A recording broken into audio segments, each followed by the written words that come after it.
ठीक है, मैं हल्का सा, चलो मैं रिवीजन लास्ट में कराऊंगा। ठीक है, पहले हम आज का, क्योंकि बिल्कुल ही ब्लड हम पढ़ेंगे, तो यहाँ से स्टार्ट करते हैं। एंड में समय रहा तो मैं फिर रिवाइज करा दूंगा आपको।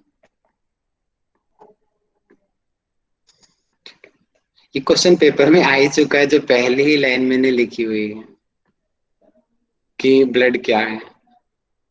एक दो तीन बार क्वेश्चन आया पेपर में, सेम क्वेश्चन रिपीट, कि ब्लड कौन सा टिश्यू है, कलेक्टिव है, इपिथेलियल है, नर्वस है, क्या है। तो अच्छे से याद कर लेंगे, blood is the connective tissue, संयोजी ऊतक है। ब्लड का पीएच, पीएच यानी कि उसका जो मीडियम है, उसके अंदर वो एसिडिक है या फिर वो एल्कलाइन मीडियम का है, वो हमें इससे पता चलता है। अगर 7 से ऊपर का होता है तो उसको एल्कलाइन मीडियम यानी कि क्षारीय कहते हैं, और सामान्य भाषा में कड़वापन उसके अंदर जो होता है। और ब्लड का अगर 7 से नीचे हो जाए उसको हम एसिडिक मीडियम यानी कि अम्लीय बोलते हैं। तो देखिए ब्लड का जो सामान्य क्या पीएच कितना है, 7.35 टू 7.45, मीनिंग कि स्लाइटली एल्कलाइन मीडियम का है। इसीलिए यहाँ पे हमें कहा जाता है कि हमारा खून जो है वो स्लाइटली एल्कलाइन मीडियम का है। अगर इसका मीडियम बहुत ज्यादा या फिर कम होएगा तो प्रॉब्लम होगी। और हम इसीलिए एक आयुर्वेद में एक नियम भी बनाया गया है कि क्षारीय भोजन 80% खाओ, अम्लीय भोजन 20% लो। उसका रीजन क्या है, यही है क्योंकि जो हम खाएंगे वो जाके खून में मिलेगा और उसी तरीके से खून का मीडियम बनेगा। तो ज्यादा हम खट्टी चीजें खाते हैं तो खून भी हमारा एक तरीके से उसका पीएच लेवल कम हो जाता है और उससे प्रॉब्लम आती है। तो उसका साइंस ये है, आप सबको जान लेनी चाहिए कि क्यों ऐसा आयुर्वेद में कहा गया है कि क्षारीय भोजन हमें खाना चाहिए। क्योंकि ब्लड का जो सामान्य जो पीएच है वो नेचुरली एल्कलाइन है, इसीलिए क्षारीय भोजन हमारे लिए उपयुक्त रहता है। और इसमें आप ध्यान रखेंगे कि किसमें ज्यादा एसिडिक होगा और किसमें कम होगा। सामान्य रूम से हम जैसे कि धमनियों में हमने पढ़ा कल कि धमनियों में जो हार्ट से जो निकल के जाता है रोटा के जरिए, फिर धमनी भैया धमनी ये का भोजन बता दीजिए। क्या हो गया जी। क्षारीय भोजन और अम्लीय भोजन बता दीजिए। क्षारीय को इंग्लिश में बोलते हैं एल्कलाइन मीडियम, और अम्लीय होता है एसिडिक मीडियम। एसिडिक यानी कि जितने भी तले हुए भोजन है उनका वो एसिडिक हो जाते हैं, समोसा, चाट पकौड़ी, ठीक है, जो आपके बहुत फेवरेट हैं, वो अम्लीय हैं। और क्षारीय जिनको हम खाना जल्दी से पसंद नहीं करते, जैसे कि सलाद है, हमारे फ्रूट्स हैं, नेचुरली क्षारीय होते हैं। अगर उनका अंदर एसिडिक है तो वो एसिड भी हमारे लिए यूजफुल होता है। इसीलिए ओवरऑल हम कह देते हैं जो हमें नेचर से डायरेक्ट हमें चीजें मिल रही हैं वो एल्कलाइन मीडियम की हैं, और जो हमें अननेचुरल तरीके से हम उनको बना रहे हैं वो अम्लीय है। सामान्य रूप से हम इस तरीके से इसको बताते हैं। देखिए अब ब्लड का स्ट्रक्चर हमने पढ़ा था कि जो लेफ्ट वाला कॉर्नर है, लेफ्ट आर्ट्रियम और लेफ्ट वेंट्रिकल, वहां पे प्योर ब्लड होता है। अब वहां से अरोटा के जरिए पूरे शरीर में वो खून जाएगा और जाएगा हमारे सेल्स के पास में। अब सेल्स में क्या होगा, ऑक्सीजन दे देगा, और वहां से क्या होगा, जो उसका कचरा है यानी कि उसकी सबसे जो मेन जो हमारा शरीर की जो गंदगी है CO2, उसको वो हीमोग्लोबिन साथ में ले आएगा। तो मतलब कि जाने वाली कौन सी है, धमनियां। अब उनके अंदर ऑक्सीजन ज्यादा है, इसीलिए उसका जो मीडियम हो गया वो ज्यादा क्षारीय होगा किसके मुकाबले, शिराओं के मुकाबले। क्यों, धमनियों में ज्यादा ऑक्सीजन है और शिराओं में ऑक्सीजन की कमी है, यानी कि CO2 ज्यादा है। इसीलिए जो हमारी आर्टरी होती हैं वो वेन्स के मुकाबले ज्यादा एल्कलाइन मीडियम की होती है। स्पेसिफिक ग्रेविटी होती है ये, यानी कि कितनी देर में वो नीचे बैठता है, ये है 1.045 टू 1.06 पाउंड। ये होता है, ये कम हुआ तो भी प्रॉब्लम होती है, ये बढ़ जाएगा तो भी प्रॉब्लम होती है। तो इसका आप अच्छे से याद कर लेंगे, पेपर में कई बार चीजें आ जाती हैं चीजें। और हम बोलते हैं कि नॉर्मली ब्लड कितना होना चाहिए, यानी कि जितना बॉडी का वेट होता है, टोटल बॉडी वेट का 7 to 9% जो ब्लड होता है, वो 7 to 9% ब्लड है। मान ले रहे किसी व्यक्ति का 100 kg वेट है, तो उसके शरीर के अंदर लगभग 7 से 9 लीटर खून मिलेगा। अगर उसका वजन कम है तो इस हिसाब से 7 to 9% हम लगाएंगे। उस तरीके से ब्लड शरीर में पाया जाता है। मेल यानी कि जेंट्स के अंदर नेचुरली ब्लड ज्यादा होता है, ऑर्गन बड़े बड़े होते हैं, मैं पहले ही बता चुका हूँ आपको। तो मेल के अंदर लगभग पूरे शरीर में 5 से 6 लीटर, लीटर क्योंकि लिक्विड को हम लीटर में लिखते हैं, तो 5 से 6 लीटर खून होता है। किसमें? पुरुषों में। और महिलाओं में 4 से 5 लीटर खून होता है सामान्य रूप से। बाकी शरीर छोटा है, शरीर बहुत बड़ा है, उसके आधार पे वो ऊपर वाला नियम लग जाएगा 7 to 9%। लेकिन सामान्य रूप से 5 to 6 और 4 to 5 लीटर मेल और फीमेल में खून होता है। कंपोनेंट्स ऑफ ब्लड मीनिंग की रक्त के संघटक, कि रक्त किन किन चीजों से मिलके बना हुआ है। मेनली दो चीज हैं इसके अंदर, एक को हम कहेंगे द्रव्य और एक को कहेंगे ठोस भाग। यानी कि द्रव्य यानी कि जो लिक्विड है, लिक्विड की तरह जो होता है ना लिक्विड फॉर्म में। ठोस भाग जो सख्त हैं, जैसे कि सख्त भाग कौन से होते हैं? सामान्य रूप से बाहर ईंट होती है, सख्त होती है, दीवार है ना, पत्थर, वो सख्त ठोस भाग बोलते हैं ना। इसी प्रकार कुछ पानी के लिक्विड के मुकाबले हमारे खून के अंदर भी कुछ ठोस भाग होते हैं। अब हम पढ़ते हैं कि द्रव्य कौन से होते हैं और ठोस पदार्थ कौन से होते हैं। जो द्रव्य होते हैं, प्लाज्मा को भी, प्लाज्मा होता है और ये पीले रंग का होता है, प्लाज्मा इसको बोला जाता है। और ये लगभग 55% होता है। दिखाई दे रहा है आपको? देखिए, आपको कौवे वाली स्टोरी याद आ रही होगी कि प्यासा कौवा, सृष्टि करो पढ़ते थे, वो क्या करता था, पानी बड़ा कम होता था उस घड़े में, वो कंकड़ डालता डालता डालता पानी ऊपर आ जाता। लिक्विड हमेशा ऊपर जाते हैं और सॉलिड मटेरियल हमेशा नीचे जाते हैं, ठीक है, क्योंकि उसका वेट ज्यादा होता है। तो सामान्य रूप से जब ब्लड का भी जब टेस्ट लिया जाता है, तो जो सॉलिड मटेरियल होते हैं कुछ टाइम के बाद वो नीचे बैठने लग जाते हैं। देखिए यहाँ पर भी दिखाया गया है कि देखिए ट्यूब के अंदर ब्लड को डाला गया, तो जो सबसे नीचे की तरफ बैठा हुआ वो ठोस पदार्थ है, इनको हम ब्लड सेल्स कहते हैं, ठीक है। और जो ऊपर की तरफ जो लिक्विड फॉर्म में है उसको हम ब्लड प्लाज्मा कहते हैं। अब प्लाज्मा के अंदर अलग अलग चीजें होती हैं और ब्लड सेल्स में अलग अलग चीजें होती हैं। लगभग जो ब्लड सेल्स है 45 मान लेते हैं हम, ये 1% को हम नेग्लेक्ट ही करते हैं। तो लगभग 55 जो प्लाज्मा है और 45 ब्लड सेल्स हैं। अब ये फुल फॉर्म भी आप याद कर लेंगे। आरबीसी की फुल फॉर्म क्या है? Red blood cell. डब्ल्यूबीसी की फुल फॉर्म क्या है? White blood cell. हिंदी में इसको कहते हैं लाल रक्त कोशिकाएं, या कणिकाएं भी कह देते हैं, या श्वेत रक्त कोशिका, कणिकाएं, कोशिकाएं, ठीक है। इतने समझ आए? आगे हम बढ़ते हैं।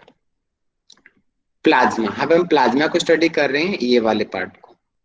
तो लिक्विड एंड सॉलिड हमने देखा, अब हम लिक्विड को स्टडी करेंगे, उसके बाद में हम सॉलिड को स्टडी करेंगे।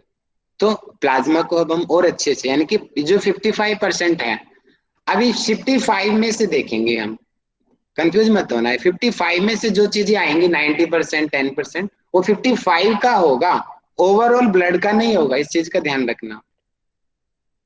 यानी कि जो प्लाज्मा जो 55 है टोटल, उसका 90% पानी होता है और उसमें 7% जो होते हैं प्रोटीन होते हैं। प्रोटीन एल्बुमिन, फाइब्रोजन्स, ग्लोबुलिन जो हमारे लीवर में बनते हैं। इलेक्ट्रोलाइट्स, इलेक्ट्रोलाइट्स इनकी जैसे इलेक्ट्रिसिटी पास होती है ना आयंस के अंदर, पॉजिटिव आयन नेगेटिव आयंस, जैसे कि सामान्य रूप से हम उदाहरण लेते हैं सोडियम एंड क्लोरीन का, कि वो नेगेटिव टू पॉजिटिव की तरफ वो मूव करती है।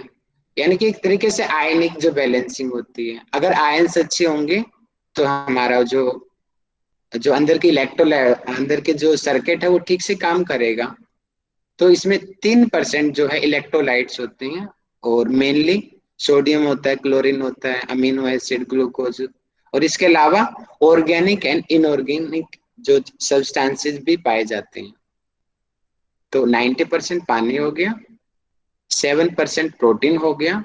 प्रोटीन में भी मेन 3 चीज हैं, इनको ध्यान दे लेना, एल्ब्यूमिन, फाइब्रोजन और ग्लोबुलिन। एल्ब्यूमिन का आप लोगों ने पढ़ा भी होगा, जब हम किडनी फंक्शन टेस्ट हम पढ़ते हैं, लीवर फंक्शन टेस्ट में भी आता है। जब एल्ब्यूमिन बढ़ जाता है तो कि बोलते हैं कि किडनी की प्रॉब्लम होने लग जाती है, कि जब बहुत ज्यादा बन जाएगा तो भी समस्या है, कम बन जाएगा तो भी समस्या है। फाइब्रोनोजन ये ब्लड क्लोटिंग का काम करता है। ठीक है, इस तरीके से इन सबकी एक सीमित मात्रा होती है। अगर ये अपने लेवल से कम हो जाएंगे तब दिक्कत होगी, बढ़ जाएगी तो भी समस्या होगी। तो समत्वता, समत्व हर जगह समत्व रहना, ना कम होना ना ज्यादा होना, वही हेल्थ है। और इसके अलावा ये तो हो गया लिक्विड फॉर्म में, हो गया गैसेज फॉर्म में भी चीजें पाई जाती हैं। गैसेज जैसे कि सामान्य रूप से oxygen, carbon dioxide, nitrogen gas इसमें घुली रहती है। किसमें? हमारे ब्लड के अंदर जो लिक्विड फॉर्म में जो प्लाज्मा है उसके अंदर मेनली ये 3 गैसें और भी होती है, मेनली ये 3 गैसें घुली रहती हैं और हमारे शरीर में घूमती रहती हैं। अब हम पढ़ते हैं प्लाज्मा प्रोटीन। देखो, ये हमने इसको पढ़ लिया, पानी को पढ़ने की आवश्यकता नहीं है। सामान्य रूप से H2O इसका फॉर्मूला है, 2 हाइड्रोजन के एटम होते हैं और 1 ऑक्सीजन का एटम होता है। तो हम डायरेक्ट अब इसको पढ़ते हैं प्रोटीन को। इस प्रोटीन को क्योंकि प्लाज्मा के अंदर पाया गया है इसीलिए इसको प्लाज्मा प्रोटीन कहते हैं। अब हम इसको अच्छे से स्टडी करेंगे, प्लाज्मा प्रोटीन क्या होता है। ये कुछ आपको 1-2% ऊपर नीचे मिल सकता है, कि जैसे कि ग्लोबुलिन्स आपको 36 मिल सकता है, ये अदर कट जाएगा, तो 1-2% ऊपर नीचे है तो दिक्कत नहीं है उसमें कोई भी, आप कंफ्यूज मत होना उसमें। लेकिन मेनली यही रहेगा फॉर्मूला। मेनली 3 चीजें होती हैं, एल्बुमिन, फाइब्रोनोजन और ग्लोबुलिन। अदर को हम कैलकुलेट नहीं करते सामान्य रूप से, लेकिन 1% यहाँ पे दिया है तो इसलिए यहाँ पे ग्लोबुलाइंस जो 35 है। अगर हम अदर को नहीं लिखेंगे तो यहाँ पे 36 हम ग्लोबुलिन्स को हम लिखेंगे। तो एल्बुमिन जो प्रोटीन है वो 60% पाया जाता है।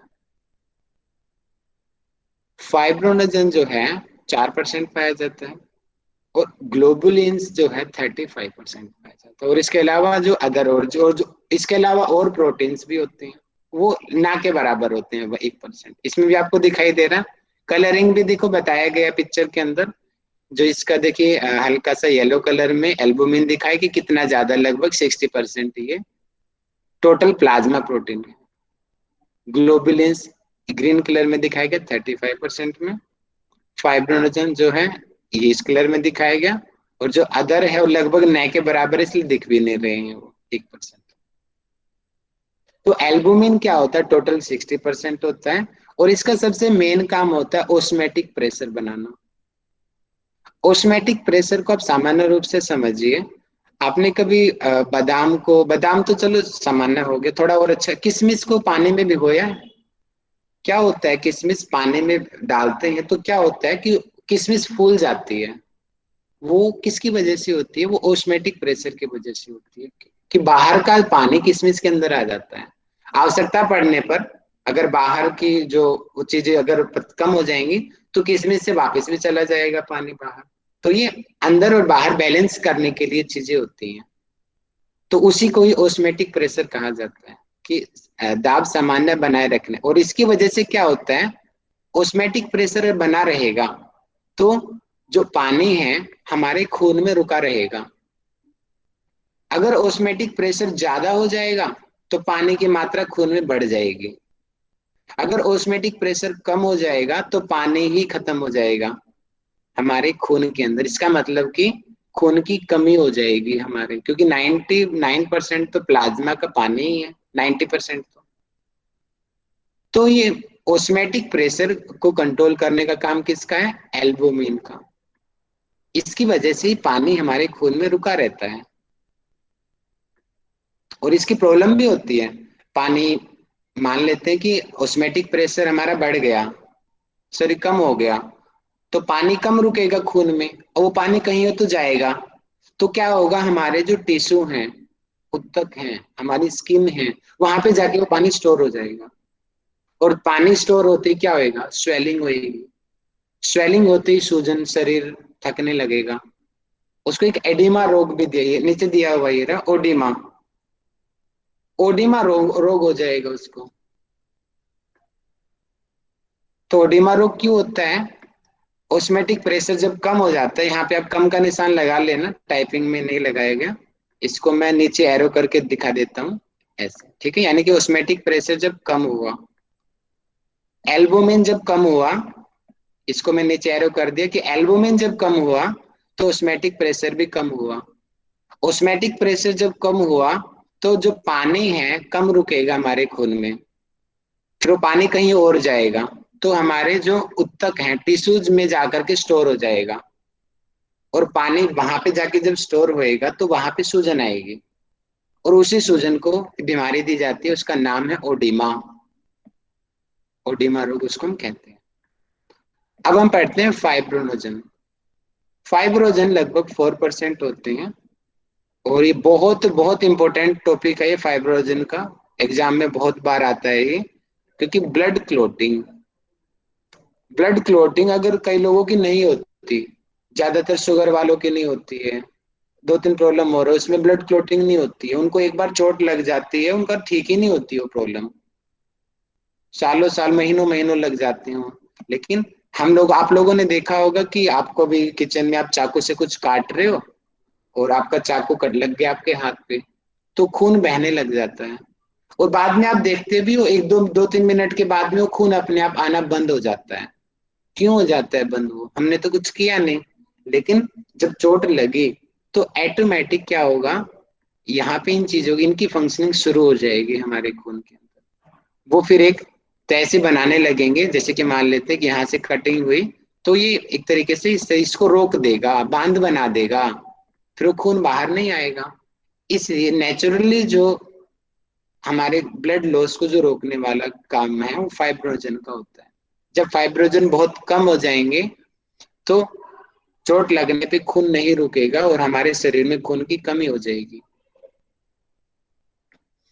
तो रक्त का थक्का बनाने में फाइब्रोजन का कार्य होता है। और जो तीसरा है ग्लोबुलिन्स, ये लगभग 35% होता है। इसको मैं अगले स्लाइड में स्टडी करती हूँ, ग्लोबुलिन्स क्या होते हैं।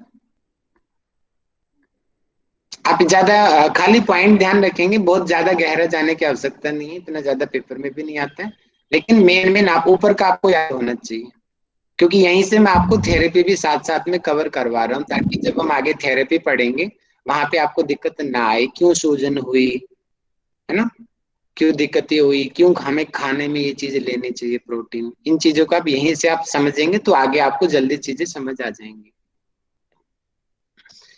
ग्लोबुलिन्स, इसी को हम पढ़ रहे हैं। देखिए हमने पढ़ा, एल्बुमिन को पढ़ लिया, फाइब्रोजन को पढ़ लिया, अब हम पढ़ रहे हैं ग्लोबुलिन्स को, जो 35% होता है। ये रहा ग्लोबुलिन्स का। अब संरचना, मतलब कि उसके स्ट्रक्चर और कार्य एवं फंक्शन, इनके उसके स्ट्रक्चर और फंक्शन के अनुसार इसको 3 भागों में बांटा गया है। यहाँ पर तो 4 दिखाया गया है, लेकिन हम इसको, इनको एक मानते हैं, अल्फा को और बीटा गामा, इनको हम यहाँ पे 3 आप इनको मान के चले। पिक्चर में 4 दिया हुआ है, लेकिन सामान्य रूप से हम 3 श्रेणियों में इसको डिवाइड करते हैं, alpha globin, beta globin, globulins और गामा ग्लोबुलिन्स। ठीक है, अल्फा, बीटा और गामा। और अल्फा और बीटा जो ग्लोबुलिन्स है वो लिपिड्स, लिपिड्स होते हैं ना, फैट के बड़े बड़े टुकड़े जो होते हैं उनको लिपिड कहते हैं। एवं वसा में घुलनशील विटामिन, वसा में घुलनशील विटामिन कौन से होते हैं, ए, डी, ई, के। अब मुझे माइक खोल के कोई बताएंगे वाटर सोल्यूबल विटामिन कौन से होते हैं। ये तो हो सर गए बी होता फैट है, बी सोल्यूबल होता है। विटामिन। बी होता है, वेरी B1 से लेके बी गुड, कॉम्प्लेक्स सारे बी बहुत होते हैं। बढ़िया बहुत बढ़िया। बी कॉम्प्लेक्स यानी कि बी के जो 1 2 3 वो होते हैं सारे के सारे, बी वाले, vitamin B and vitamin C, वो होते हैं वाटर सोल्यूबल विटामिन। और ये हैं वसा यानी कि fat soluble vitamin A D E के का रक्त में वहन करके शरीर के एक भाग से दूसरे भाग में पहुंच जाते हैं। मतलब कि आपने ये तो देखा होगा ना कि खून में जैसे कि हार्मोन्स भी आते हैं, इंजेक्शन हम लगाते हैं, मेडिसिन का टीका लगाते हैं, दवाई देते हैं, वो खून के जरिए ही वो चीजें जाती हैं। और खून का इसके अलावा और भी बहुत सारे फंक्शनिंग होती है, जैसे कि हमारे शरीर का टेम्परेचर को मेंटेन करना खून की वजह से ही होता है। बुखार में वो बढ़ जाता है तो इससे शरीर का तापमान बढ़ जाता है। खून ठंडा पड़ गया, शरीर ठंडा हो जाएगा, बोलते हैं इसकी डेथ हो गई, अब खून ठंडा हो गया, इसके हाथ पैर ठंडे पड़ गए, क्यों? उसके खून ठंडा हो गया। खून का काम है टेम्परेचर को मेंटेन करना। तो इसके अलावा ये दो काम यहाँ पे अल्फा और बीटा जो ग्लोबुलिन्स है, बता दिए कि लिपिड्स एवं वसा में घुलनशील विटामिन को शरीर के एक भाग से दूसरे भाग में पहुंचाते हैं।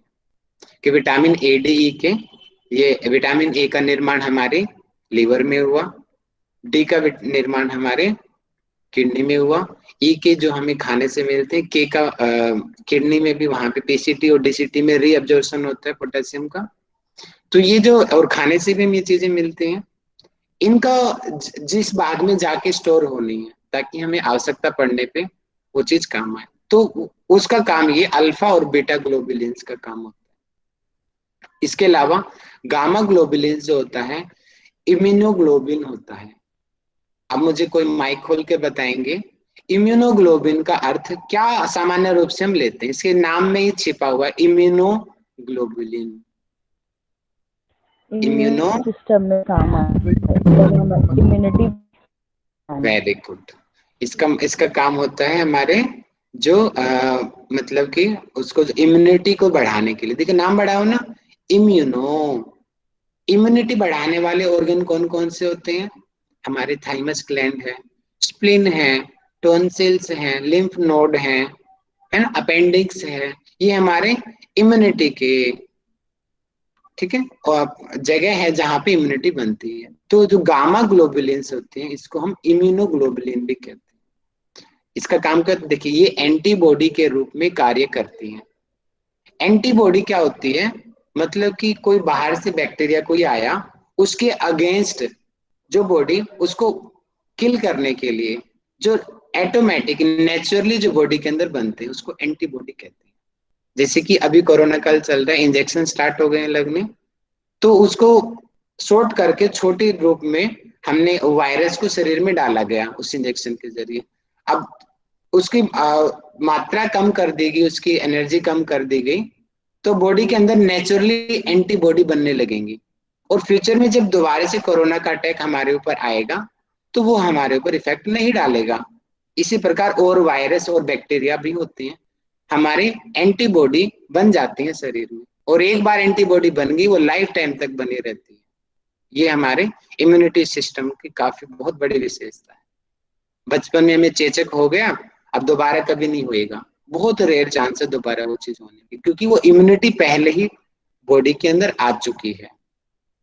देखो लिखा भी होगा, खसरा, टेटनस, पोलियो माइलाइटिस जैसे बीमारियों को रोकने में सहायक है। इम्यूनिटी को बढ़ाता है, बाहर से आने वाली बैक्टीरिया का जो इफेक्ट है उनको रोकता है। इसके खाली टाइप्स के नेम याद कर लीजिए, कभी कभी आ भी सकता है, बहुत कम आती हैं चीजें, कि जो गामा ग्लोबुलिन से ही 5 तरीके की होती है, IgA, IgD, IgE, IgG, IgM। इससे ज्यादा अंदर मत जाइए आप, इतना बहुत है, ठीक है। कि गामा ग्लोबुलिन्स का काम होता है इम्यूनिटी को बढ़ाना, एंटीबॉडी को बनाते हैं ये। और अल्फा और बीटा ग्लोबुलिन्स का काम होता है कि जो फैट सोल्यूबल जो विटामिन है और जो लिपिड्स है उनको खून के अंदर आगे ले जाना। जैसे कि हीमोग्लोबिन काम करता है ना, हीमोग्लोबिन क्या करता है, वो ऑक्सीजन को कैरी करता है और फिर आगे दूसरे जहां पे उस ऑक्सीजन को सेल तक ले जाना है, बीच का वो माध्यम है, गाड़ी की तरह काम करता है। आप अपने घर पे बैठे हो और आपको यूनिवर्सिटी जाना है, तो बीच के लिए एक माध्यम चाहिए आपको, गाड़ी, वो वहां पे हीमोग्लोबिन गाड़ी की तरह है। आप घर पे जाओगे और अपनी यूनिवर्सिटी जाके उतर जाओगे। इसी प्रकार यहाँ पे गाड़ी ये है, अल्फा और बीटा, ये किसको कैरी करते हैं? लिपिड को, और फैट सोल्यूबल विटामिन को कैरी करते हैं। ठीक है, आगे बढ़ते हैं कि ब्लड सेल्स कितने प्रकार की होती हैं। ब्लड सेल्स क्या होती हैं, मेनली 3 प्रकार की होती हैं, ठीक, रेड ब्लड आरबीसी, डब्ल्यूबीसी और प्लेटलेट्स।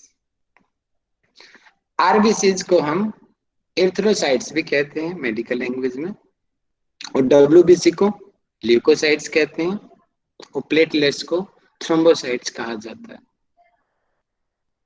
आरबीसीज का काम होता है, इसमें मेनली हमारा आयरन और हीमोग्लोबिन ये चीजें होती हैं, और इसका स्ट्रक्चर भी आपको दिख रहा होगा कैसे अंदर की तरफ कण के स्ट्रक्चर है, 2 डबल इसे धसे हुए हैं। देखो, helps in oxygen and CO2 exchange. Oxygen lungs में आई, वो ऑक्सीजन अपने आप तो जाएगी नहीं, ऑक्सीजन क्या करेगी, इसके ऊपर बैठ जाएगी, और फिर ये सेल जाएगी आगे, और जहां पे सेल्स को उसको ऑक्सीजन की जरूरत होगी, जिस सेल्स में, ये ऑक्सीजन उतर जाएगी और वहां से CO2 इसके ऊपर आ जाएगी।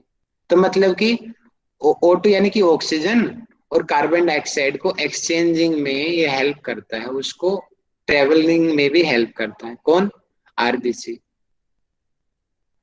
WBC white blood cells leukocytes का काम करते हैं, और सबसे मेन इसका डब्ल्यूबीसी का काम क्या होता है कि ये भी हमारी इम्यूनिटी को बढ़ाने में हेल्पफुल होता है।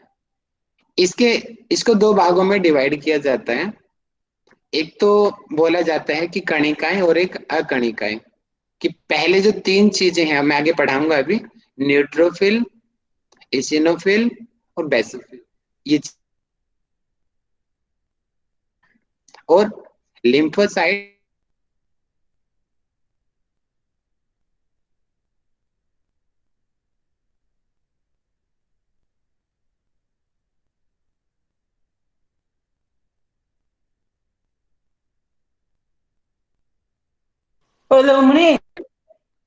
तो उसको किल करने का काम, ताकि हमारे शरीर को नुकसान न हो। मान लेते हैं कि हमें कोई गलत इंजेक्शन लग गया, या गलत हमने खाने में कुछ खा लिया और वो शरीर में चला गया, उसको ऑटोमेटिक किल करने का काम करेगी।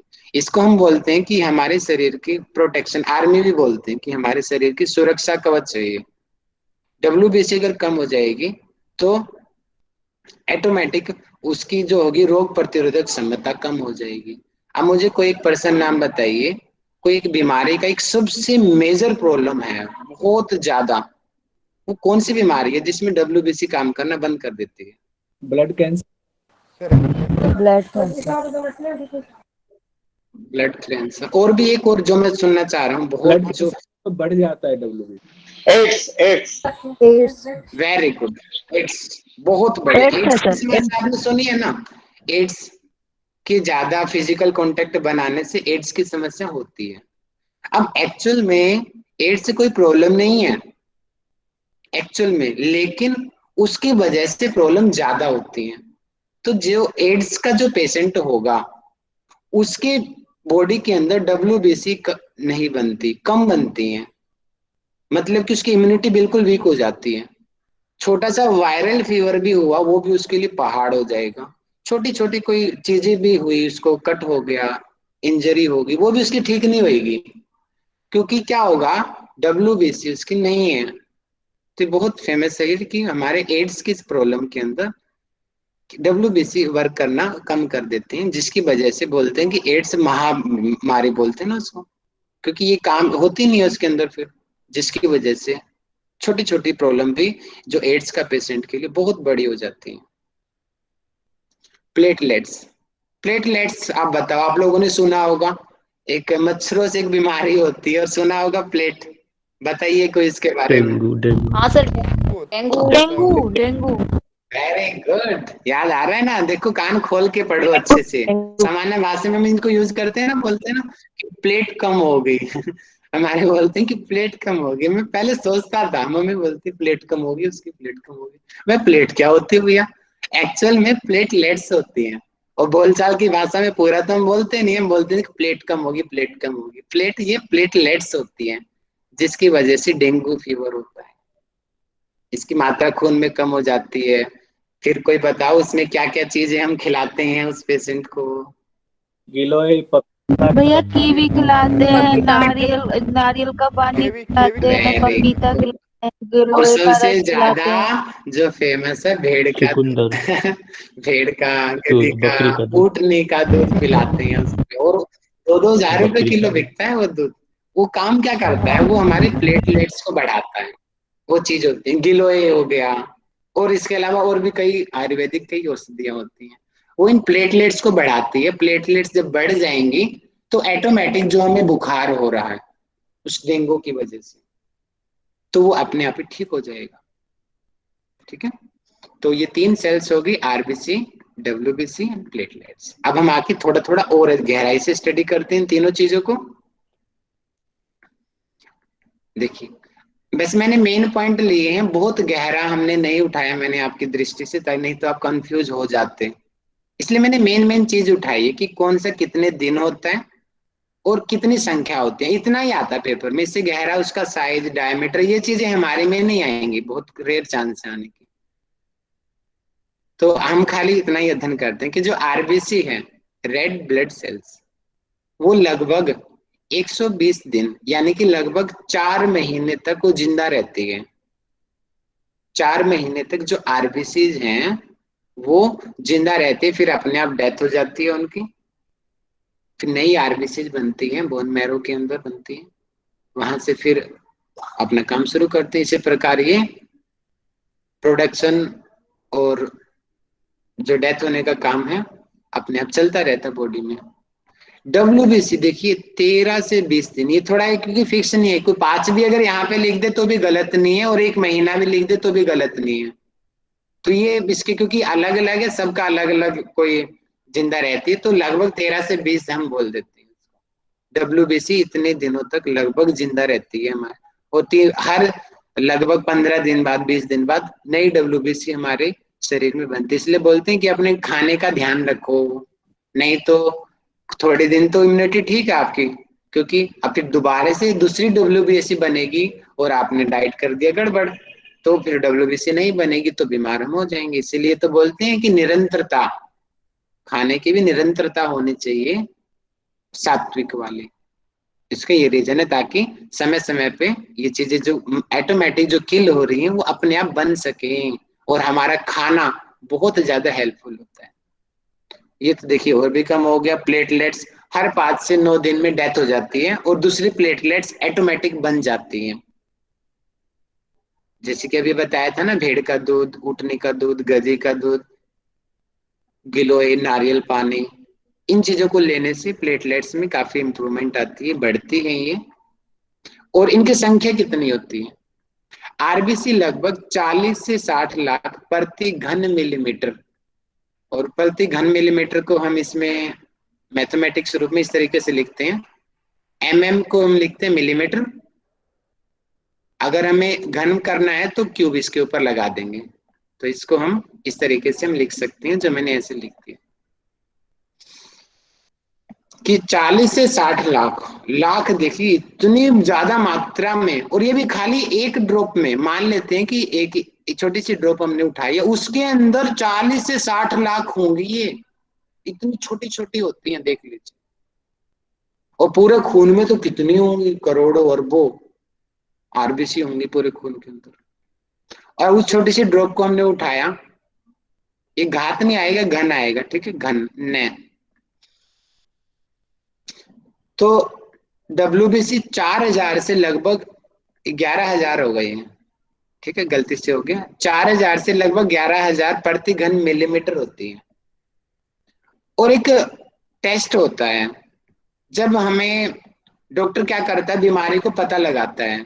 आप लोगों ने टेस्ट कभी चेक कराना, जब आपको वायरल फीवर या कुछ और प्रॉब्लम होती है, तो जब ब्लड टेस्ट होता है ना, तो डब्ल्यूबीसी बढ़ जाती है, वो 20,000 मिलेगी, ठीक है, 30,000 मिलेगी, 50,000 मिलेगी। तो सामान्य इसका लेवल कितना है? 4 से 11,000 नॉर्मल सामान्य हेल्थी है। अगर ये बढ़ी हुई मिलेगी तो डॉक्टर पता लगा लेता है कि नेचुरली बॉडी में डब्ल्यूबीसी बढ़ गई। क्यों बढ़ गई? कोई ना कोई बाहर से बैक्टीरिया आया होगा जिसकी वजह से बॉडी उसके अगेंस्ट एंटीबॉडी बनाने के लिए, उसको मारने के लिए डब्ल्यूबीसी ज्यादा बना रही है ऑटोमेटिक, इसीलिए ज्यादा डब्ल्यूबीसी बन रही है। तो यहाँ से डॉक्टर पता लगाता है कि उसको कुछ प्रॉब्लम हो रही है, तभी डब्ल्यूबीसी की मात्रा बढ़ी हुई है। प्लेटलेट्स 25 नहीं, 2 लाख 2.5 लाख होती, एक जीरो की कमी रह गई, टाइपिंग मिस्टेक है ये 2.5 लाख आएगा, ठीक है, 2.5 लाख। तो लगभग प्लेटलेट्स 2.5 लाख होती हैं, कम हो जाती हैं 50,000 से नीचे तो बिल्कुल ही पेशेंट जो होता है कोमा में चला जाता है 50,000 पे। और अगर ये 10 15 20,000 पे आएगी तो डॉक्टर हाथ उठा देता है कि अब हम नहीं कर सकते, फिर उसको हम देखते हैं कोई थेरेपी मिल जाती है। तो इसका मतलब सामान्य अवस्था में क्या होती है, 2.5 लाख इसकी एवरेज हेल्दी पर्सन की पहचान है, इतनी मात्रा में उसकी प्लेटलेट्स मिलेगी खून के अंदर।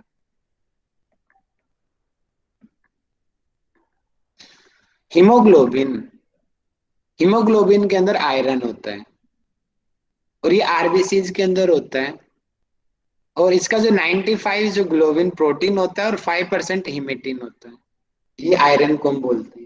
और ये क्वेश्चन पेपर में कई बार आता है कि इस तरीके से क्वेश्चन आता है पेपर में कि ऑक्सीजन को कैरी करने का काम किसका है, ऑक्सीजन को कैरी करने का काम हीमोग्लोबिन का होता है। हीमोग्लोबिन अभी मैंने बताया, जैसे आपको यूनिवर्सिटी जाना है, जाने के लिए एक साधन चाहिए, गाड़ी चाहिए आपको, आप गाड़ी में बैठोगे और अपने यूनिवर्सिटी पहुंच जाओगे। इसी प्रकार जो ऑक्सीजन हमने सांस ली वो फेफड़ों में आ गई, एल्वोलाई एंडिंग पार्ट तक आ गई। अब क्या होएगा, अगर हमारे अंदर हीमोग्लोबिन अच्छा है तो ऑक्सीजन उसके ऊपर चली जाएगी और ऑक्सीजन फिर वो हीमोग्लोबिन के साथ में पूरे शरीर में घूमेगी। अगर हीमोग्लोबिन की कमी होगी तो ऑक्सीजन हम कितना ही सांस ले लें ऑक्सीजन नहीं जाएगी। जो जैसे कि एनीमिया की शिकायत होती है, उसमें खून की कमी बोलते हैं, बिल्कुल बॉडी वीक हो जाती है। और भी जैसे कि कई बार ज्यादा ब्लीडिंग होने से मंथली जो प्रॉब्लम होती है लेडीज को, उसमें ये चीजें कमी हो जाती है, तो उसको चुकंदर खाने के लिए बोलते हैं, टमाटर और जो लाल चीजें खिलाने क्यों बोलते हैं वो, ताकि हीमोग्लोबिन उनका बढ़े, इसलिए ये चीजें बोलती हैं। और हीमोग्लोबिन कम हो जाएगा तो शरीर बिल्कुल कमजोर हो जाएगा। तो हीमोग्लोबिन का काम होता है ऑक्सीजन को कैरी करना, क्योंकि हीमोग्लोबिन कम होएगा तो ऑटोमेटिक ऑक्सीजन की मात्रा शरीर में कम हो जाएगी। ऑक्सीजन कम हो जाएगी, ऑटोमेटिक हमारी सेल्स को मेन डाइट है ऑक्सीजन, तो अब उसको मेन डाइट नहीं मिलेगी तो ऑटोमेटिक वो काम कम करेंगी, जिसकी वजह से शरीर में कमजोरी आ जाती है। ठीक है, आगे हम बढ़ते। डब्ल्यूबीसी, हमने आरबीसी पढ़ लिया, आरबीसी में मेन हीमोग्लोबिन होता है। डब्ल्यूबीसी हम पढ़ते हैं, डब्ल्यूबीसी को 2 भागों में डिवाइड किया जाता है। मैं पहले हिंदी से पढ़ा देता हूँ, यहां से आप समझिए, उसके बाद मैं वापस जाऊंगा। ये डायग्राम वही है। डब्ल्यूबीसी को 2 वर्गों में विभाजित किया जाता है। एक को बोलते हैं कणिकीय श्वेत रक्त कोशिकाएं या कणिकाएं, और इंग्लिश में बोलते हैं ग्रेनुलाइसाइटिस। और अकणिकीय श्वेत रक्त कोशिकाएं मतलब कि एग्रोनेलोसाइट्स। अब देखिए, जो ग्रेनुलाइसाइट्स है, जो कणिकीय जो हैं वो 3 होती हैं, न्यूट्रोफिल, एसिनोफिल और बेसोफिल। और जो एग्रेनुलोसाइट्स हैं वो 2 होती हैं, लिम्फोसाइट्स एंड मोनोसाइट्स। लिम्फोसाइट्स को हम आगे इम्यूनिटी का जब टॉपिक पढ़ेंगे, लिम्फेटिक सिस्टम, उसमें आएगा B lymphocytes, T lymphocytes, natural NK cells बोलते हैं, जो ऑटोमेटिक काम करते हैं किल करने का, ये उसमें आएगा आगे हम। ठीक है, अभी आप इतना पढ़िए, न्यूट्रोफिल्स, इसिनोफिल्स, बेसोफिल्स, लिम्फोसाइट्स और मोनोसाइट्स, बस इतना बहुत है आपके लिए। और ज्यादा थोड़ा सा अध्ययन कर ले तो 60 से 70% ये न्यूट्रो आएगा, टाइपिंग मिस्टेक में यू आएगा, न्यूट्रोफिल्स। एसिनोफिल्स 1 to 6% होती हैं, बेसोफिल्स 0 से 1% होती हैं। और ये 2 प्रकार की होती है, लिम्फोसाइट्स 20 से 30 प्रकार 20 से 30%, और मोनोसाइट 3 to 5% होते हैं। अब इसका मेन फंक्शनिंग देखिए, न्यूट्रोफिल्स, मोनोसाइट्स। न्यूट्रो कौन सी है? ये वाली, न्यूट्रोफिल्स और मोनोसाइट्स ये काम करती है। इसको फेगोसाइटिस भी बोलते हैं। फेगोसाइटिस, इसका काम क्या होता है? भक्षाणु। जैसे कि मैं आपको बताता हूँ एक डायग्राम के थ्रू। मान लेते हैं ये एक बैक्टीरिया हमारे शरीर में घुसा, ठीक है, और ये ऑटोमेटिक इस तरीके कुछ भी डायग्राम बन सकता है, वो मैंने अभी बना दिया है। मान लेते हैं इस टाइप का ये एंटीबॉडी बनी और ये यहाँ पे आएगी और इसको ये मार देगा। और सेल में जो हमने मेन पढ़ा था लाइसोसोम, जो फेगोसाइटिस का काम करता है भक्षाणुओं को मारने का, वो आत्महत्या की थैली उसमें हमने पढ़ा। तो इनका ये काम होता है कि भक्षाणु, फेगोसाइटिस कई बार पेपर में पूछा जा सकता है। फेगोसाइटिस क्यों कहते हैं? कि भक्षण क्षमता, भक्षण यानी कि जो बाहर से कोई एक्स्ट्रा चीज आ गई है उसको किल करने की क्षमता होती है इसकी। और इम्यूनिटी के अंदर यही मेन होता है। जो फेगोसाइटिस होते हैं बोलते हैं वही इम्यूनिटी को और ज्यादा अच्छे से बढ़ाते हैं। और इसके अलावा लिम्फोसाइट्स एंटीबॉडी बनाते हैं। एंटीबॉडीज भी होती है अगेंस्ट, जैसे बताया कि कोरोना के अगेंस्ट एंटीबॉडी बनना, सांप ने काट लिया, कोई बचपन से किसी को सांप कई बार काट लिया, अब सांप ने, आदमी नहीं मरता, जो सांप ने काट लिया सांप ही मर जाता है, उसका खून ऐसे हो गया क्योंकि उसके अंदर ऐसी एंटीबॉडी बन गई। सुना भी होगा आप लोगों ने, कुछ लोगों का खून ऐसा होता है, उनको सांप भी काट ले सांप भी मर जाता है। तो ऑटोमेटिक उनके शरीर के अंदर ये चीजें बिल्ड हो गई हैं, ये धीरे धीरे होती हैं। ये कौन बनाते हैं? लिम्फोसाइट्स। देखिए लिम्फोसाइट्स जो हमने यहाँ पे देखा, ये रहा लिम्फोसाइट्स। और ये हमने पढ़ेंगे हम बी लिम्फोसाइट। टी लिम्फोसाइट्स मैं आपको पढ़ा चुका हूँ। बताओ टी लिम्फोसाइट्स कहाँ पे बनते हैं? मैंने एंडोक्राइन सिस्टम में आपको पढ़ाया था।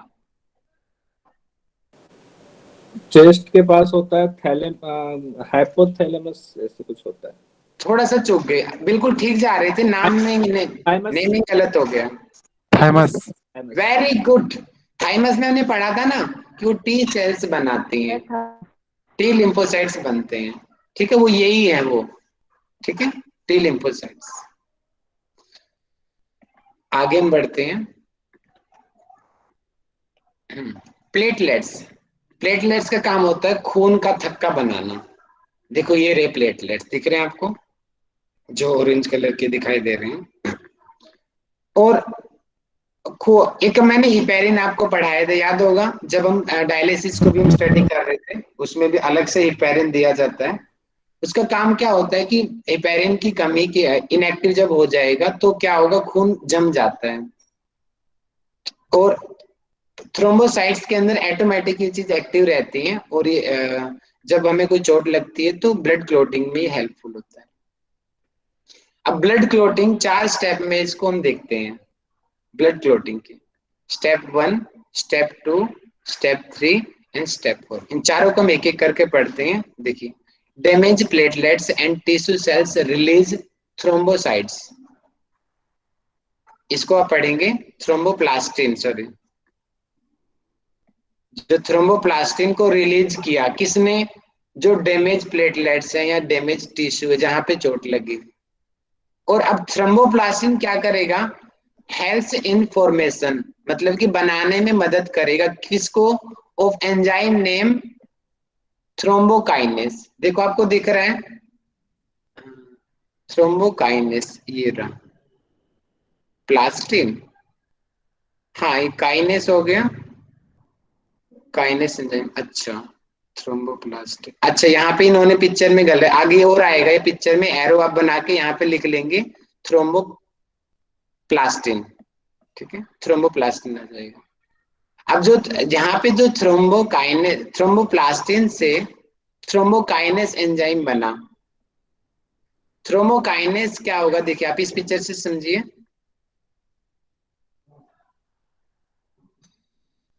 थ्रोम्बोकाइनेस इसके साथ मिलेगा, यहाँ पे प्लास्टिन दिखा दिया गया, काइनेस आएगा, लेकिन इनको एक ही बोला गया है शायद, यहाँ पे प्लास्टिन और काइनेस को एक ही बोला गया है। यहाँ पे आप इसको एडिट कर लेना, ये मैंने पिक्चर गूगल से उठाया था, यहाँ पे आप कर लेना थ्रोम्बोकाइनेस, थ्रोम्बोकाइनेस और कैल्शियम मिलके जो प्रोथ्रोम्बिन है ये इनएक्टिव होता है, आई यानी कि इनएक्टिव, इसको थ्रोम्बिन एक्टिव में कन्वर्ट कर देता है।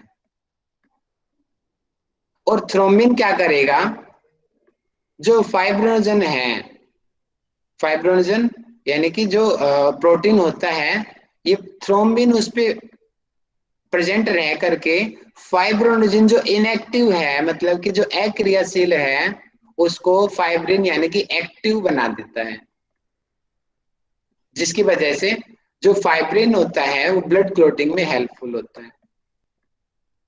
जैसे कि जो डेड जो सेल्स होती हैं, 120 दिन में आरबीसी डेथ हो गई है, डब्ल्यूबीसी 15-20 दिन में डेथ हो गई है, प्लेटलेट्स हर 10वें दिन डेथ हो रही है। जो डेथ होगी वो जाती है स्प्लीन के अंदर, स्प्लीन को बोलते हैं कब्रिस्तान भी कहते हैं शरीर का। सारी सेल्स ज्यादातर वहां पे जाके स्टोर होती है। तो जब आवश्यकता पड़ने पे जो डेथ सेल्स हैं या जो वीक सेल्स हैं, कमजोर सेल्स हैं, उनको ये अपने साथ बांध लेता है। जैसे कि मैं एक पिक्चर बनाता हूँ, ये जो धागे की तरह पिक्चर बन गई है, देखिए, ठीक है, आप इसको देखिए, धागे की तरह हो गया, बांध सा बन गया। अब इसके ऊपर ये एक सेल्स हो गई, एक सेल्स हो गई, 2 सेल्स हो गई, 3 सेल्स हो गई। ये जो मैंने गोल गोल से जो दिखा रखे हैं, बना रहा हूं मैं, ये हैं डेथ सेल्स या वीक सेल्स, जो ब्लड क्लोटिंग में हमारी हेल्प करते हैं। और ये जो बीच में धागे के रूप में दिख रहे हैं, इसको बोलते हैं फाइब्रिन। एफ से मैंने प्रेजेंट कर दिया, फाइब्रिन इसको हम बोलते हैं। तो इस प्रकार ये बांध सा बना देगा, जिसकी वजह से खून बाहर आना बंद हो जाएगा और ब्लड क्लॉट हो जाएगा, जो खून ब्लीडिंग है वो रुक जाएगी। ठीक है, ये आप पढ़ लेंगे इसको और अच्छे से आपको पता चल जाएगा इसको। हाँ, यहाँ पे जो मैंने चेंज बोला आप इसको देख लेना, ये मैंने पिक्चर उठाई थी, पिक्चर थोड़ा सा गलती है ये, अब जो गलती मैंने सुधार दी, आप इसको अपने आप चेंज कर लेना इसको, ठीक है।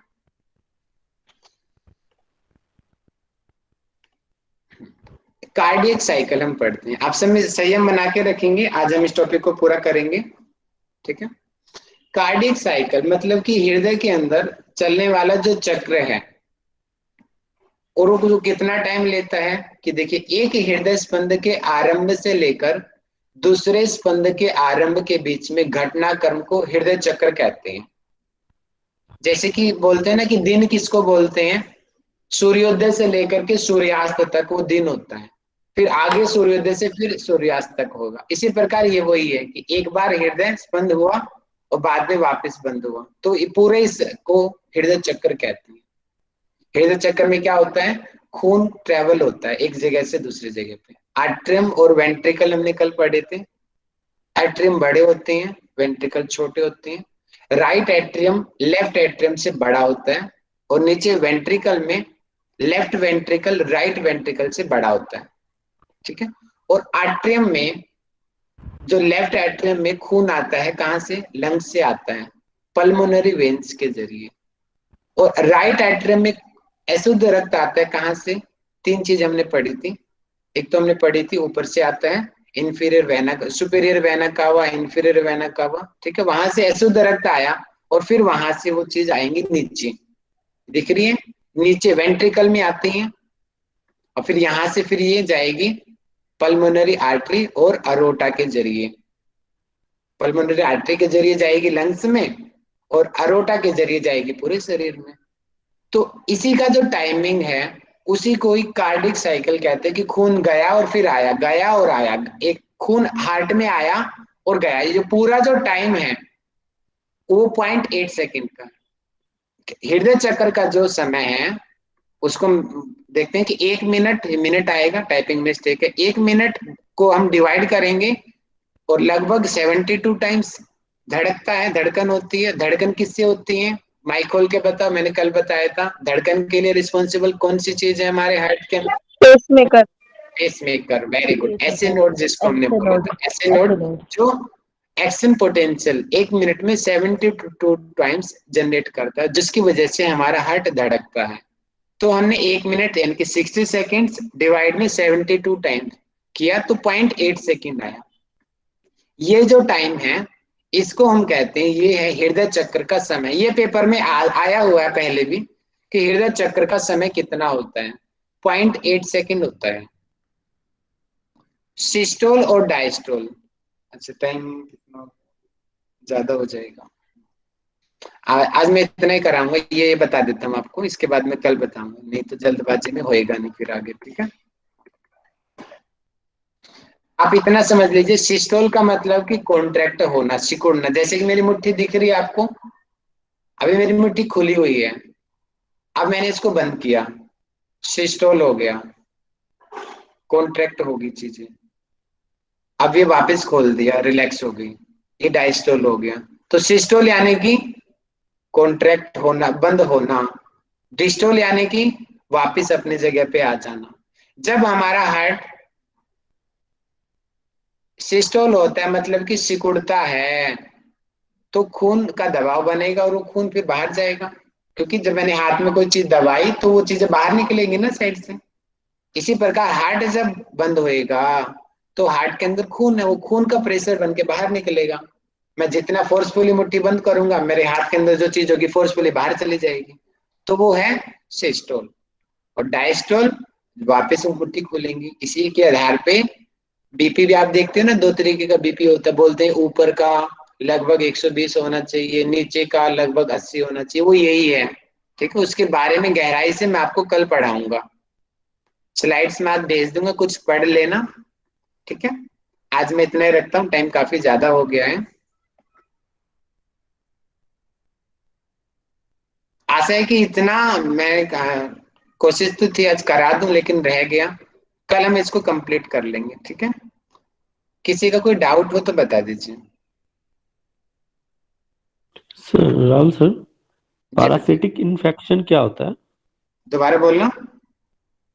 पैरासिटिक इन्फेक्शन जो हमने डब्ल्यूबीसी के ग्रैनुलो ग्रैनुलोसाइट्स में जो इसो जो टाइप्स हमने देखे थे, एसिनोफिल्स, इसिनोफिल, हाँ। जिस यूसिनोफिल। हाँ उसमें, हाँ बहुत ज्यादा नहीं पता, मे उसमें भी था ये हो फाइट सकता है कि जो अगेंस्ट। इसिनोफिल्स उसमें कम बनती होंगी, जिसकी वजह से प्रॉब्लम होती है। तो उसमें था ना पैरासिटिक इन्फेक्शन, एक वर्ड था मुझे एकदम से वो। याद नहीं आ रहा है, आप मुझे व्हाट्सएप कर देना, या मैं आपको हेलो कल इसके बारे में सर। बताऊंगा। सर ये ठीक है सर। इयोसिनोफिल्स में था, इन्होंने बताया था कि इयोसिनोफिल्स जो होता है वो क्या करता है, फाइट करता है अगेंस्ट पैरासाइट। पैरासाइट बोलते हैं, तो ये उनके अगेंस्ट उसका कार्य होता है इयोसिनोफिल्स का। पैरासाइट मतलब परजीवी बोल सकते हैं, परजीवी यानी कि जो संक्रमण। पैरासाइट्स होते हैं, हाँ, जो अच्छा परजीवी है जो कुंदन जी बाहर जाए समझ उनके आया, संक्रमण से बचाता है। आवाज ब्रेक वही हो है रहा है सर, फेगोसाइटिस आवाज मतलब की। सुन मैम नहीं पा रिपीट। रहा हूँ। जी।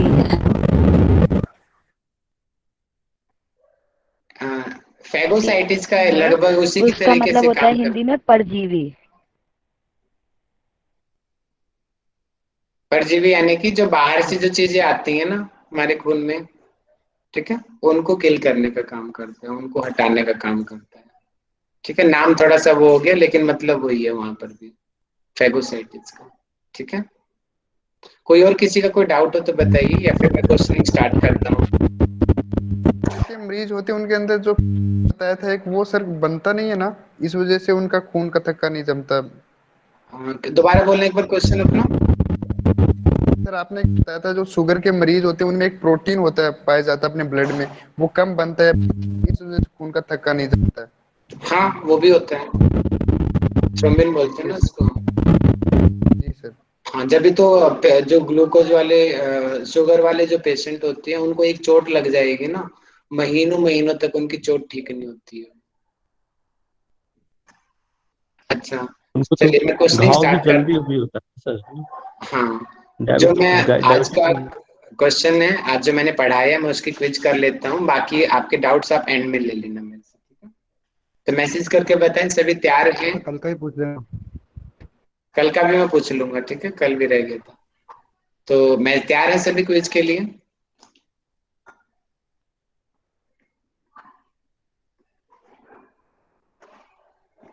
चलिए, तो मेरा आज का पहला क्वेश्चन है, मुझे आप बताएंगे कि जो ब्लड का जो पीएच है कितना होता है। मैसेज करेंगे सभी, ब्लड का पीएच कितना होता है। और मुझे रश्मि शर्मा जी बताएंगी पीएच होता क्या है, क्या चीज इसमें होती है कम ज्यादा होने से। मैंने डाइट का भी एक रोल बताया था इसके अंदर। पीएच हमारा अगर इसमें जो वो रेशियो दी हुई है, इसमें अगर 7 से नीचे होता है तो उसमें हमारा एसिडिक होता है, और अगर 7 से ऊपर होता है तो उसमें हमारा स्लाइटली एल्कलाइन होता है। और जो ब्लड का पीएच बताया गया है वो 7.3 से 7.4 के बीच में बताया गया है। वेरी गुड, इसीलिए हमने एल्केलाइन मीडियम का डाइट हमें ज्यादा लेनी चाहिए। ठीक है, अगला मेरा क्वेश्चन है, टाइप मैसेज करेंगे सभी कि मेल में और फीमेल में कितना खून होता है। और मुझे मुनिंदर साहू जी माइक खोल के बताएंगे। सर मेल में होता है 5 से 6 लीटर समानतः, और फीमेल में होता है 4 से 5 लीटर। वेरी गुड, बहुत अच्छा बताया आपने, मैसेज भी बहुत अच्छे कर रहे हैं। बाकी लोग क्यों नहीं कर रहे मैसेज? 4-5 लोग ही कर रहे हैं, सभी लोग मैसेज में बांट लो। अगला मेरा क्वेश्चन है कि खून किन किन चीजों से मिलके बना हुआ है। मुझे कौशल जी मुझे बताएंगे खून किन किन चीजों से बना हुआ, मेन मेन चीजों से, कंपोनेंट्स ऑफ ब्लड।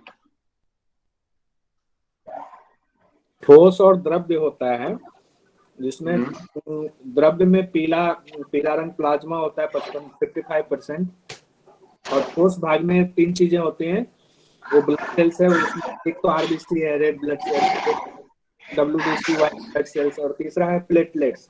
ये तीनों मिला के 45% होता है। वेरी गुड, बहुत बढ़िया। अब आप, मैं एक नाम बोलूंगा, आपको ये बताना होगा ये आरबीसी का काम होगा, डब्ल्यूबीसी का काम होगा या फिर प्लेटलेट्स का। ठीक है, ध्यान से सुनना। फैगोसाइटिस का वर्क कौन सी सेल करती हैं? आरबीसी करती हैं, डब्ल्यूबीसी करती हैं या प्लेटलेट्स करती हैं? अरे वाह, बहुत बढ़िया। मीनाक्षी जी, स्वाति जी, नीरज जी, बाकी लोग भी करें। इन तीनों ऑप्शन दिए मैंने, इनमें से कौन सा फैगोसाइटिस का वर्क होता है? और मुझे नीरज जी मुझे बताइए फैगोसाइटिस का मतलब क्या होता है? तो जो बाहर की चीज़ें आती है हमारी बॉडी में, जो हमारी बॉडी के लिए सही नहीं होती हैं, उसको जो फेगोसाइटिस है वो मारता है, उसको किल करता है। हिंदी में क्या बोलते हैं फैगोसाइटिस को? हिंदी में तो पता नहीं भैया, पर इंग्लिश में पता है। कोई बताओ। भक्षण। भक्षाणु। ठीक है, भक्षाणु बोलते हैं, भक्षाणु भक्षण करता है, खाता है वो उसको। ठीक है, आगे मेरा अगला क्वेश्चन है, हीमोग्लोबिन किसके अंदर होता है? आरबीसी में होता है, डब्ल्यूबीसी में होता है या फिर प्लेटलेट्स में होता है? मुझे कुंदन कुमार जी माइक खोल के बताएं, और जो जानते हो आप हीमोग्लोबिन के बारे में आप बताइए कुंदन जी।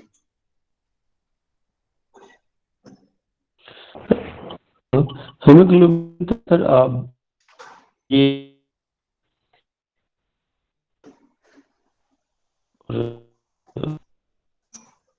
हेलो, आपकी आवाज नहीं आ रही है। कोई बात नहीं, रोशनी जी आप बहुत बताइए। इशू हुआ था। मैं बताऊं भैया, रेड ब्लड सेल में हीमोग्लोबिन और आयरन और ऑक्सीजन और कार्बन डाइऑक्साइड ये सब चीजें रहती हैं। ठीक है, बहुत बढ़िया, तो कैरी करने का काम करता है, बहुत बढ़िया। माइक बंद कर लीजिए अपना सभी लोग। हाँ जी, कैरी करता है, वेरी गुड। हीमोग्लोबिन कम हो जाएगा तो हीमोग्लोबिन कम हो जाएगा तो बॉडी में क्या है कि ऑक्सीजन नहीं मिल पाएगी पूरी, और हमारा शरीर कमजोर हो जाएगा उससे। बहुत बढ़िया नीरज जी, बहुत बढ़िया। थेरेपी भी आप साथ साथ में सीख रहे हो, बहुत बढ़िया। अगला क्वेश्चन, आपको नाम बताने हैं प्लाज्मा प्रोटीन के, कौन कौन से, उनके नेमिंग बताइए। मैसेज करो सभी, प्लाज्मा प्रोटीन्स के नेम। और मुझे रानी जैन जी मुझे माइक खोल के बताइए प्लाज्मा प्रोटीन के नेम क्या है? भैया वो वाले क्या, वो IgA IgD? हाँ, वो उसके अंदर आ जाएगा। मैं ऊपर मेन मेन का पूछ रहा हूँ, उसके ऊपर। करीब आप जा रहे हो, करीब जा रहे हो बहुत। प्रेरणा जी मुझे बताएं, प्लाज्मा प्रोटीन, प्रेरणा जी बताएं। भैया प्लाज्मा प्रोटीन। हाँ, प्लाज्मा प्रोटीन पूछ रहा हूँ। भैया एल्बुमिन, फाइब्रोनोजन और ग्लोबिन।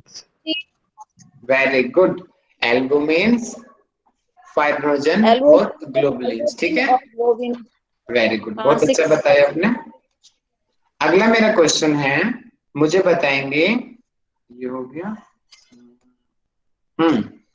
मुझे बताएंगे WBC को कितने वर्गों में बांटा गया है और अलग अलग वर्गों में कौन कौन सी सेल्स का नेमिंग है। पहले मैसेज करो, फिर मैं आपको जो मैसेज पहले आंसर करेगा फिर उसको मौका देंगे बोलने का। उन सेल्स के नेम टाइप करो, उनके वर्गों के नाम भी बताओ। कम ऑन, कुंदन जी ने कर दिया है, मीनाक्षी जी ने भी कर दिया है, और अंदर के भी टाइप करो ना सेल्स के नेम भी।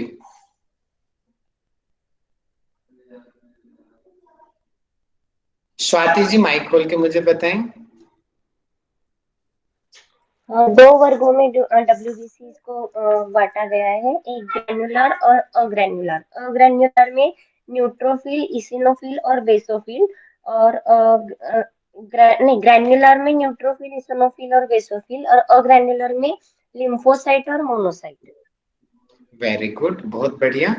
अब मुझे मैसेज करके बताएंगे कि इनमें से जो मेन जो फैगोसाइटिस होती हैं सेल्स कौन सी होती हैं इन 5 में से। वेरी गुड मीनाक्षी जी, पहले ही तैयार कर रखा था।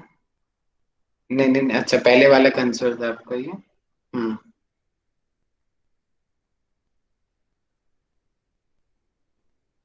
मैंने फैगोसाइटिस पूछा है ना, तो फैगोसाइटिस में ये थोड़ी आएगा, लिम्फोसाइट्स तो एंटीबॉडीज बनाता है, लेकिन इनडायरेक्टली उसको भी बोल देते हैं, लेकिन मेन जो है न्यूट्रोफिल्स एंड मोनोसाइट्स आएगा, ठीक है।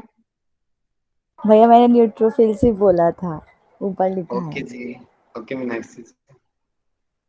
अगला मेरा क्वेश्चन है, मुझे ब्लड क्लोटिंग, कोई माइक खोल के बताएंगे। चलिए थोड़ा डिफिकल्ट क्वेश्चन है और ये मैं मीनाक्षी जी से पूछना चाहूंगा। ब्लड क्लोटिंग का प्रोसेस बताइए। यस सर, ब्लड क्लॉटिंग में 4 स्टेप्स होते हैं। सबसे पहले क्या होता है, जो हमारे डैमेज प्लेटलेट्स रहते हैं और जो टिश्यूज़ होती है वो सेल्स रिलीज़ करते हैं थ्रोम्बोप्लास्टिन को। जो थ्रोम्बोप्लास्टिन होता है वो एक एंजाइम का फॉर्मेशन करता है जिसको हम थ्रोम्बोकाइनेज एंजाइम कहते हैं। फिर जो थ्रोम्बोकाइनेज एंजाइम होता है वो Ca+ आयरन के साथ मिलके वो प्रोथ्रोम्बिन बनाता है। जो प्रोथ्रोम्बिन है वो इनएक्टिव फॉर्म है, उसको एक्टिव फॉर्म में बदलता है थ्रोम्बिन में। फिर थ्रोम्बिन जो करता है वो फाइब्रिनोजन मतलब सॉल्युबल प्रोटीन में बदलता है। इसके बाद 4th स्टेप था भैया, वो मुझे याद नहीं है, इतना याद अच्छा याद नहीं है, लिख नहीं कर पाए।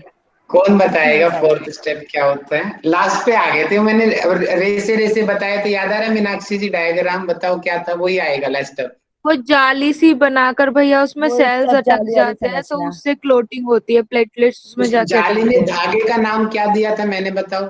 F से कुछ दिया था, क्या नाम था बताओ। वही है आंसर हमारा। फाइब्रोथ्रोम्बिन। फाइब्रिन। फाइब्रिन। वो धागे, और फाइब्रिनोजन जो के बाद फाइब्रिन। धागे की जो गांठें थी, गांठें मैंने क्या बोली थी, क्या है गांठें वो।